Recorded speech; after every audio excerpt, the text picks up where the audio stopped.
Hey everyone, how's it going? All right, a little bit about me. Everybody kind of knows who I am. But basically, spent a lot of time in a lot of different industries, um, doing a lot of different things, and whether it was product creation or manufacturing or environmental services or education, all throughout all the years, I've kind of done quite a bit, which is great because that gives me a lot of good perspective on how to help others in a coaching situation. Um, and I've worked with all different size companies, small, medium, large, and coached in all these different types of companies as well. So um, I also have two different sides of my practice. One is coaching in a corporate environment, and then one is one-on-one personal development where somebody would come to me individually. The other thing I do like to call out for those of you that might not have a lot of interaction with coaching, these things that are on your screen are things that a lot of people have struggles with. And these are the things that people come to me for coaching. This is kind of the top things that I help people work through and help them develop in these areas. And what I've discovered is just about all humans out there run into some of these things at some point in time. And it's always helpful to have somebody who's not in the middle of everything to provide perspective and insights. All right, and if you're already not connected with me on LinkedIn or on my website, you are welcome to. I do send out like a monthly newsletter. So if you're not getting that, just let me know. I'm happy to add you to that. All right, enough of that. The topic today, self-promotion. So this is something where, and just even thinking back to regular corporate job life, this is something where it's like, oh yeah, you need to promote yourself. You're supposed to like somehow tell people how great you are, and that will equate out to some sort of raise or something. And a lot of people feel like they're tooting their own horn and they feel uncomfortable about it. Some people do it and they don't get the results that they're expecting. They were expecting a pat on the back, but then they just got more criticism. So sometimes it's really, really challenging for people to kind of get the word out of how valuable they are. So today, we're going to to first just break out what it is that we're actually seeking when we're wanting to do the self-promotion thing. Then we're going to go into kind of our usual MO of how we usually do it. And then we're going to talk about a different way and why it's important to shift our thinking a little bit. And then we're going to actually go through these 10 different tenets, things that you can begin to implement to help to support this different way. All right, so before I jump fully in, anybody have any questions, any call outs, anything like that? Cool. All right. And for anybody that did join after I gave that initial introduction, we are using focused mode. So if you want me to be able to see you and you don't want anyone else to see you, you can turn on your video because, and those of you that are on the phone, you can put a thumbs up, or on the Zoom, you can put a thumbs up if you're showing your video and you can't see anyone else's except for mine, just to make sure that yeah, I see thumbs up, but you guys probably don't. But yes, it's a function that works in Zoom. So if you want to be able to see me and me see you, but you don't want others to see you, you can turn on your video. It's safe. All right. All right. So let's just talk about what it is that we're actually seeking here. We are seeking to be recognized, right? Sometimes we just have been doing a really, really good job, and we just want people to just take a moment and recognize us for it. Sometimes we want to be appreciated for all the great things we do. Sometimes we want to actually get some sort of award, financial or not, but some sort of actual accolade. Sometimes we just want to be regarded as somebody who's important or knowledgeable because of all of our experience, and we want to be respected in that way. Sometimes we just want to be seen by others as being really competent and that we're really capable of doing that thing. And then that way they'll give us what it is that we're seeking. We want to be someone people hold value in, right? We want to be valuable to them. We want them to want us. Right. So this is usually why we're seeking self-promotion. And if anything else comes up for you, drop it in the chat. I'm happy to kind of make shout outs here. But if there's other things that's not on this list that you are seeking to have happen via self-promotion, but these are usually the ones where people are like, yeah, I need to self-promote myself. And usually it's monetary based. We want more money, a raise, and we're trying to prove our value, or it's trying to get the next position in a company. So the usual way we go about it. So the usual way, and these are just some, usually, we'll just tell people directly. We'll be like, yeah, I just did that. See that cool thing? I did it. And so that's really tooting your own horn kind of thing. But sometimes we feel we have to be that forward and that blatant about it. Sometimes we do it and we just wait and hope, and we kind of expect that people will notice. So we quietly sit back and we're like, yeah, that was really profound. That just happened. And everybody should have noticed, and they should have known that I did it, but I'm not going to say anything. I'm just going to sit quietly. And I mean, if they're a good manager, if they're people that are in the know, they should notice, right? That usually ends in irritation. Sometimes we drop little hints about, oh, I wonder who did that, or you go, well, look, this is all done right here. Why don't we use this, And then we look for some sort of return of appreciation. Sometimes we do these kind of backhanded comments where we'll be like, oh yeah, the team did such a great job that I came this morning early and made sure that this happened. So we'll like promote somebody else while trying to kind of in some way help everyone see that it was our greatness that made that happen.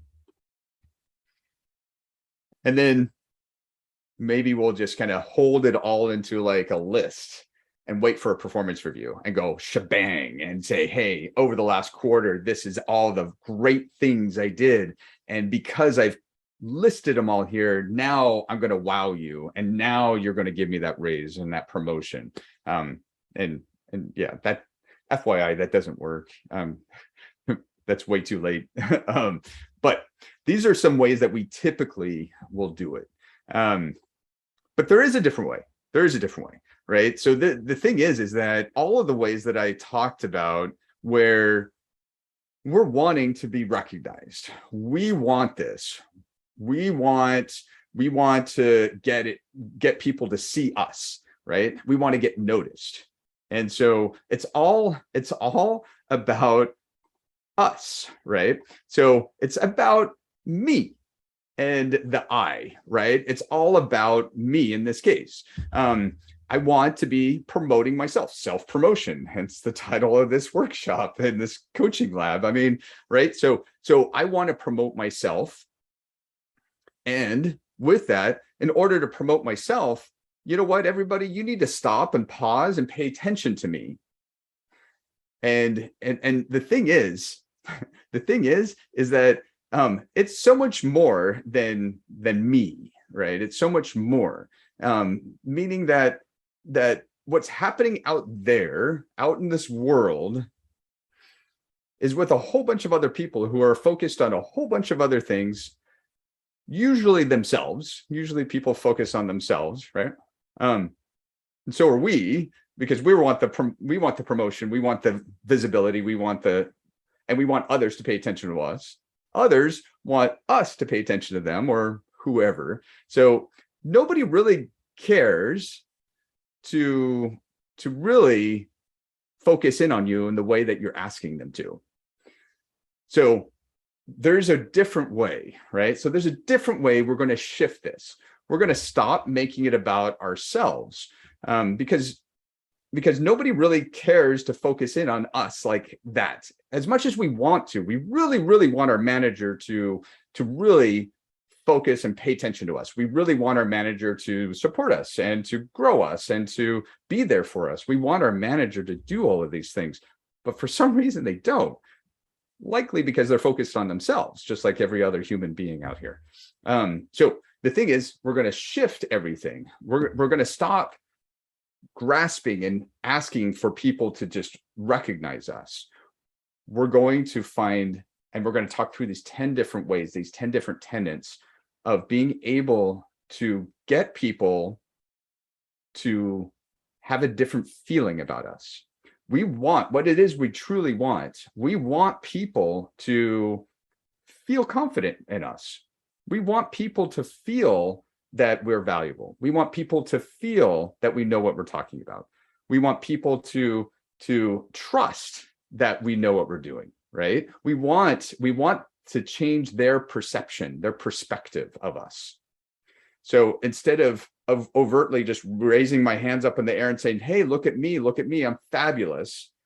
No, we're not going to make it about ourselves. We're going to focus on the other people.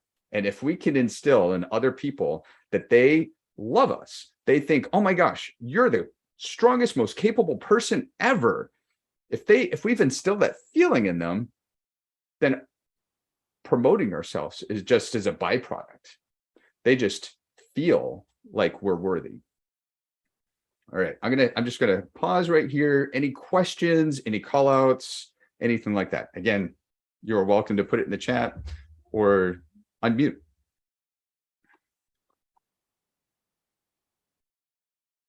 All right, go. All right, so 10 different tenets. And so we're going to talk through each of these, and depending on how we are in time as we go through all of these, we can dive deeper into some or Q&A at the end. First one, know when to speak up. So when people inquire about you, then share, but not before they ask you. So if somebody's not interested and you go and you're boasting about yourself and they didn't ask, that's usually going to result in some sort of irritation by them. I mean, my son does this all the time. I love him, but he just tells me this stuff that I didn't ask about. I really don't care about the nuance of this project that he's talking about. I want to take an interest. My gosh, yes. But he's telling me these nuances and this person, and I don't know who this person is. And then this happened and that happened and this happened. And I'm like, I didn't ask. Just tell me that you're doing well on your project. I didn't want the like encyclopedia version of it. Stop. So this is where, as desperately as you want people to ask you, you're better off not saying unless they've asked. Don't share unless they've actually asked. All right, number 2, it's so much more than delivering results.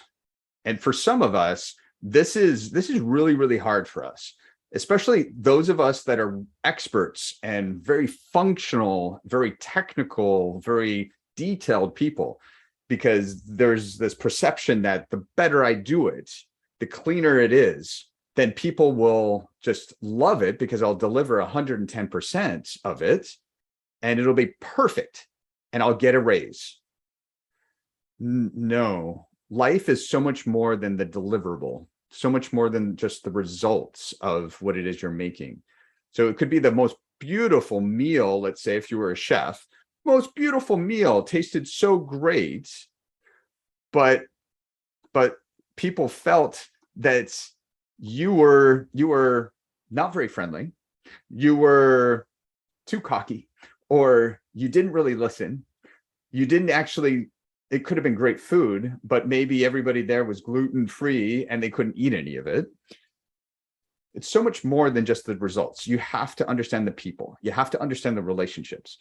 It's delivering results is very important, but maybe even more important is the actual relationships that you're developing. And you'll likely have seen this in your worlds where you'll have somebody that's promoted and you'll be looking at that person, you'll be like, no way.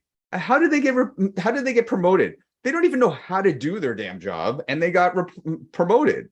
How does that happen? It happens because there's a strong relationship and bond with people. And it's because of that strong relationship and bond that the person who promoted this other person, they have a high level of confidence, or a high level of trust, or a high level of feeling in that other person. So they're saying, well, maybe they're not the best at delivering results, but I trust them. I feel really strongly about them.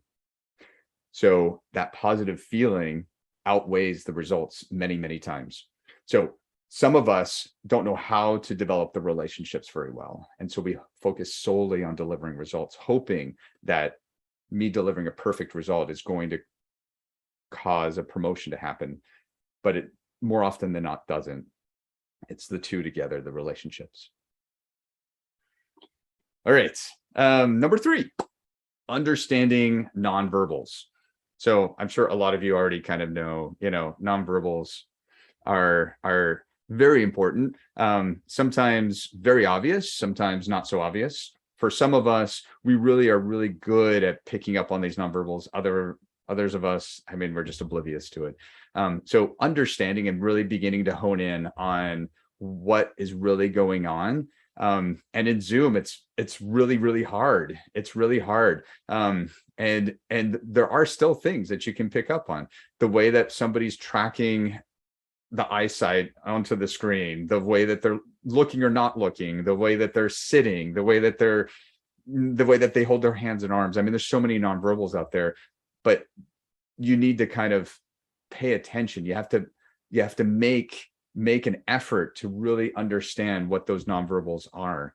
So when you're picking up on what others are like, they're little clues into how you should approach them, how you're going to share information with them.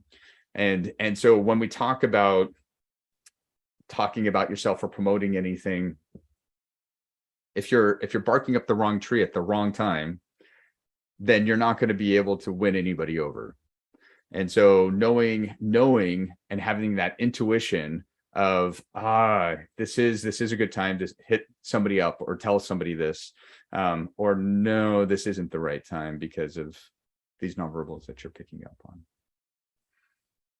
All right, number 4, know your stuff. Enough. And this goes back to, you don't have to be the expert, the actual detailed expert guru of that function, but knowing what's going on and how to connect the dots is what's going to help build confidence that others have in you, right? So if I was some, manager of some technical programmers or something like that, I don't know maybe nothing about programming and the software they use or the coding language they use, but I know enough. I know enough to be able to help them. I know enough how to talk to leaders about it. I know enough how to work with my peers about it. Not too much, though. Too much, it's like a double-edged sword, right? You want to be somewhere in the middle. You don't want to know too little, and you don't want to know too much. Too much, you're going to get too technical. You're going to lose your audience. You're going to lose people. So you have to know, right, what is that right elevation to actually be successful. Number 5, tell a story. So being a storyteller is really, really challenging. If you really sit down and actually think about what that really means to be a storyteller. It's not just repeating something. It's not just telling somebody a story. Storytelling is a thing where you elicit actual emotion out of somebody. You get their attention and you hold their attention. You actually are able to tap into them and connect where it is that they need to connect. So sometimes, if I'm going to tell you something that happened to me this weekend, you might not care about it at all. I was in a race this weekend. That's great, right? I'm proud of myself. I finished the race. I did really well. I love these races. And I want to just inundate you with all the details about my race. You could give a rat's ass about races or fitness or anything. And if I go on too much about it, or if I don't figure out how to connect in, maybe fitness and races and things like that, you just like, nope, nothing there. But if I knew you well enough, if I really thought about it, I would tap into something that you're interested in, connect my story to that so that I could hook you in and grab you. And so there's an art to storytelling. There's an art to be able to tell the right story. And so again, back to self-promotion. If I'm just going to tell you about what a great racer I am and how fabulous I am at racing, that's not necessarily going to promote me with you. You might just go, yeah, he just likes to talk about himself in his stupid races. Okay, is that what I really want to have happen? No, maybe I'm trying to promote myself with you so that you know that I'm a really kind of go-getter kind of guy and I'm passionate. So maybe I should have started differently. I should have connected in with you differently. So storytelling and how I affect you, how you perceive me is very, very important, because if I want you to value me, it could come about via how I tell the story, how I figure out that connection point into you. All right, number 6, asking for feedback. So you want to understand what people's perceptions are. So when people give you feedback, so performance reviews, surveys, whatever it is, that feedback is really technically has nothing to do with you. Absolutely nothing to do with you. Feedback, all that feedback is somebody's perception of you, not you, not truly you, has nothing to do about you. It's that person's perception of you, their world, inside their world, with their biases, their experiences, their culture, their everything, their judgments and opinions. They in through their eyes and mind goes into their head. They match that against all of their crap inside their head, and then they spit it back out at you and call it feedback. So you have this thing called feedback. Well, what do you do with that? If it's not really for you, because it's not about you, it's about them and how they interpreted you. So then it becomes a matter of understanding this perspective from them, taking an interest in, okay, how did they get to that perspective? And how are they thinking inside their head? And should I care? Should I care what their perspective is, their feedback is? So my manager could be telling me that I'm not putting in enough effort with XY team or XY thing. I'm not putting enough effort in. What the hell? I work 70 hours a week. I put enough effort in. What the hell are you talking about? In my manager's perception, there's a disconnect. They're perceiving that I'm not putting enough effort into the thing that they are concerned about. And in their world, in their mind, they've equated out to what they see me doing is not adding the right value in their mind. They're judging the situation and going, oh no, that's not right. Lou's not focusing in the right area. He's not putting enough effort over here. Maybe my manager's really concerned about that area because they've been burned there before. Maybe my manager's really concerned because they just have a special little interest in that little area and they want me to focus more because of them. I don't know. Maybe they want me to focus there so they don't have to focus there. I don't know. But I need to decipher this feedback and understand it. And if I want to promote myself with my manager, in this case, the person that's giving me that feedback, then I sure as hell should do something with the feedback. And so if I want to influence my manager's perception of me, I need to understand that perception. I need to take interest in it and then actually enact some sort of change that changes their perception. That could equate out to me not actually really doing anything. I'm not going to work 80 hours a week instead of 70. It just means I need to understand where that feedback came from so I can be more strategic about how I change my manager's perception. Could be that I just send an email, or I drop them a note, or I show them some information, talk to them differently, whatever it is. But I want to change his perception. That's what will help increase these feelings that I'm listening to them, that they can trust me because I'm doing something about it. All right. Number 7, help others first. So again, back to this idea, it's not about you. I'm sorry. So helping others helps them to feel good about you. So again, back to this idea that if you can get others to feel good about you and they want to be around you, they see you as being helpful. They see you as adding value. They see you as being capable via you helping them. So again, back to perceptions and how people perceive us. And the next level up usually will help people and we'll want something for it. I mean, we'll be like, oh yeah, I helped them do this, and they said that they were going to give me X, or they were going to help me with that. And so it's usually a barter or exchange. Either we verbally say, oh, I'll do that for you if you do this for me. Sometimes we're really explicit about that. Sometimes we just kind of covertly assume that if I'm giving them a referral, or if I'm helping them out here, they're going to have to help me. They owe me now. And sometimes the thing back, all that we're looking for is really maybe the thank you, right? Maybe we just did it and we're like waiting for the email to come back to say thanks, but they don't, and then we're irritated. So that's not helping. True helping would be, I'm going to help them and expect nothing in return. Because if I'm expecting something in return and I don't get it, I'm likely going to be irritated at them. And if I'm irritated at them, it'll eventually begin to show, whether it's showing directly to them or other people see it. And again, back to perceptions and how people perceive me.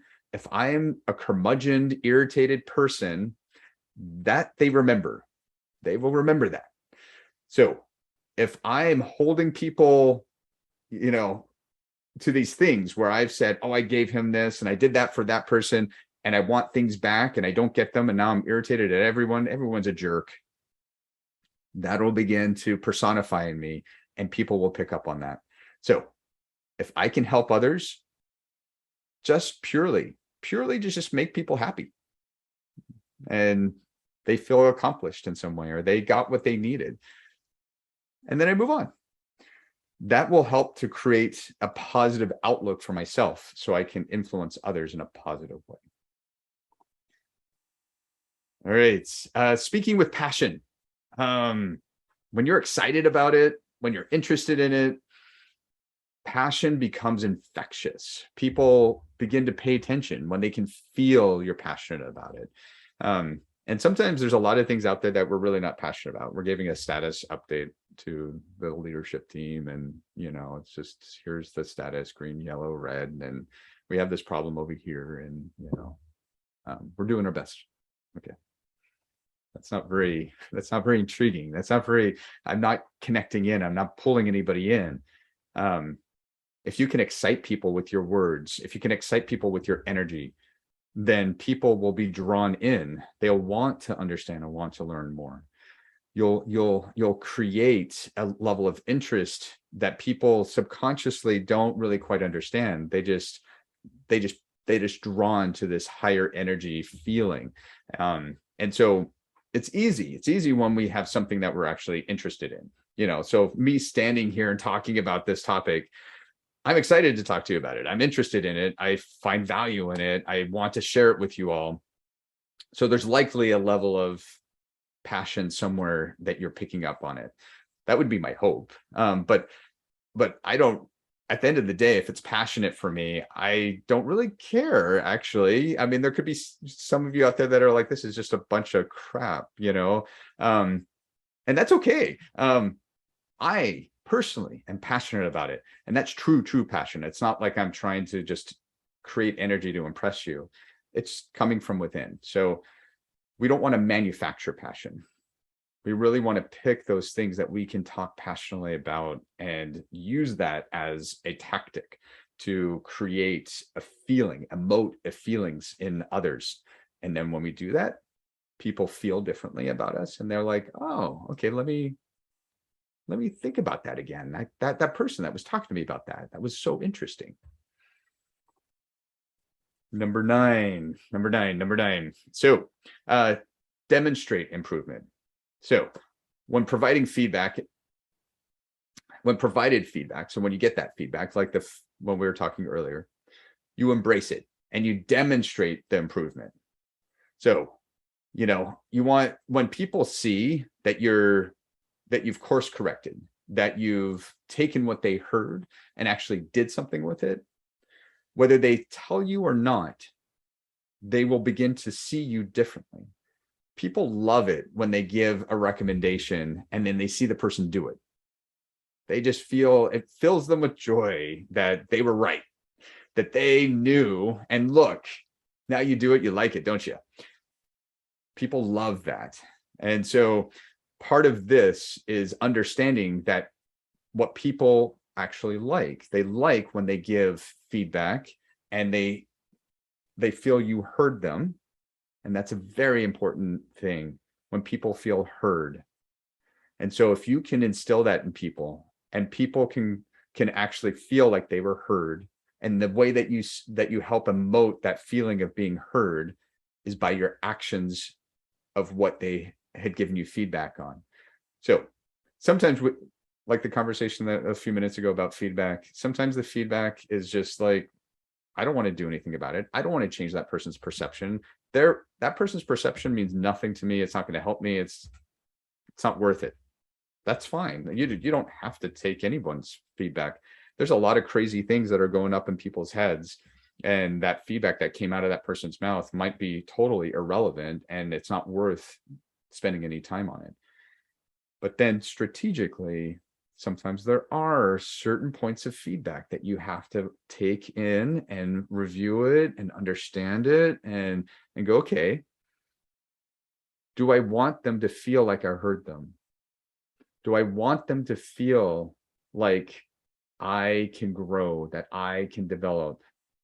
And this even comes back to, sometimes it's counterintuitive, like as if I'm going to take that person's feedback and adjust, and that'll show that I'm weak in some way, that it'll prove that I wasn't doing a good job if I correct it. Very kind of backwards thinking. But sometimes we do have that thought that, if I acknowledge this, that means that I agree with them that I'm not good enough. That's not where the mind should go. The mind should go, I want to change that person's perception of me. What I was doing, it's not right or wrong, what I was doing before. It was just what I was doing. So do I want to change that person's perception? That could mean that I take their feedback literally, or it could mean that I come at them at a different angle or do something a little different to get them to see things in a different way. But all around demonstrating that you can improve, and this is how you improve. And when they see it, they like it. All right, number 10. So demonstrate integrity. So, integrity is one of those things. It's kind of like when nobody's looking, how do you really act? How does that person really act when nobody's looking? Do they steal something? Do they, drop the garbage on the ground when nobody's looking? That's, integrity. And so it's very difficult for like you or I in this moment to know who has high integrity and who doesn't. We put on our persona, and you might feel, yeah, you know what? I pick up on this intuition type thing. I can trust them. I feel like they have high integrity. But then you see the person later on in the afternoon, just, kick a cat, and it's like, what in the world? So all of a sudden your perception changes. So what we want to do is increase people's feeling that we have high integrity. And so with that, you want to make sure that the words that come out of your mouth are grounded in fact, that you're not sugarcoating things, that you're not being really elusive with your words, that you're not using really kind of descriptor words to try and just fill the sentence up to make it sound like you said something. We need to make a great impact with the challenges on the team, you know. And okay, well, what did you where what challenges, who, what are you talking about? So you want to be able to be specific and talk with fact, and you want to be transparent with what and clear with what you're saying. So again, back to that, sometimes we feel like, oh geez, I don't want to overshare. You don't have to overshare.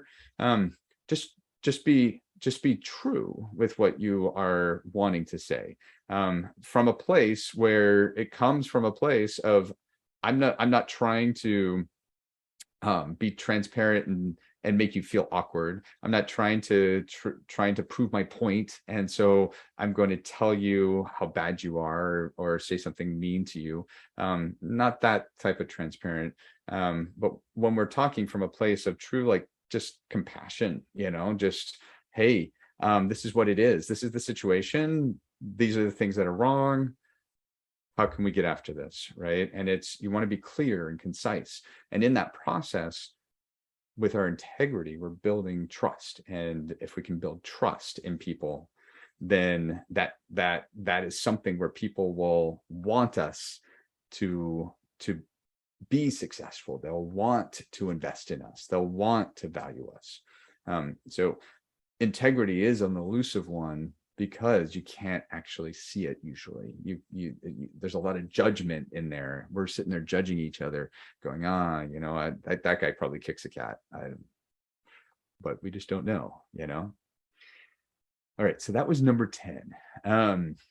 So the last thing that I want to kind of summarize everything here on is this kind of path to self-promotion. So, you know, we started with this idea that, well, I need to wave my hands and say, I'm fabulous, I'm great. You know, everybody needs to talk to me and look at me and see me and value me and hear me. But what we're really wanting to do is, you know, change people's perception. And if we do that, that'll lead to them feeling that we are competent, that we're capable, we're trustworthy, we're worth more. Right. So this is where, if we can instill all of that when it comes time to get a raise, to get promoted, then that person will be like, oh yeah, that Lou guy, I feel really good about him. You know, and we didn't necessarily, of these 10 tenets, it's not like you did anything different. It's not like you work 10 more hours in the day to do these 10 tenets. You didn't likely add any time to your day. It's just you approach the situations just slightly differently. And if you approach them slightly differently, then you can begin to just ease into the actual work and do the actual steps that you need to do, so that you can just enjoy what it is that you're doing and not get stuck in this world of needing to impress others. All right, so those are the 10. Opening it up for the group here. Any questions, call outs, totally open forum. You're welcome to share.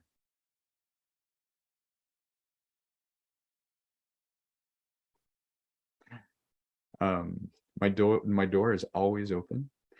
So if you do have questions afterwards, you're always welcome to share and ask and ping me. You can always send me an email, shoot me a text, get me on LinkedIn.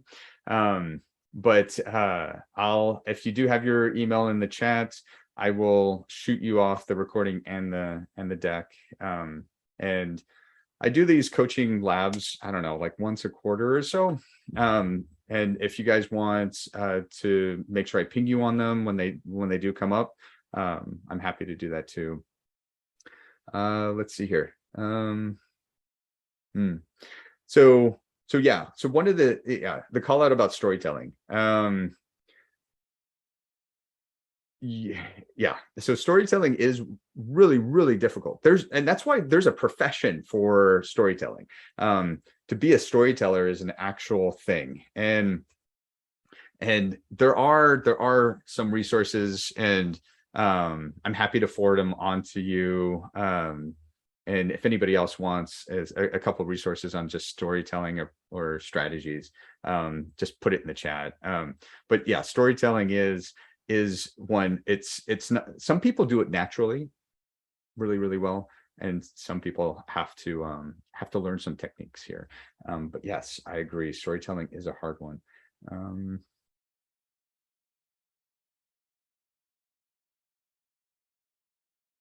Yeah. Yeah. And so like, yeah.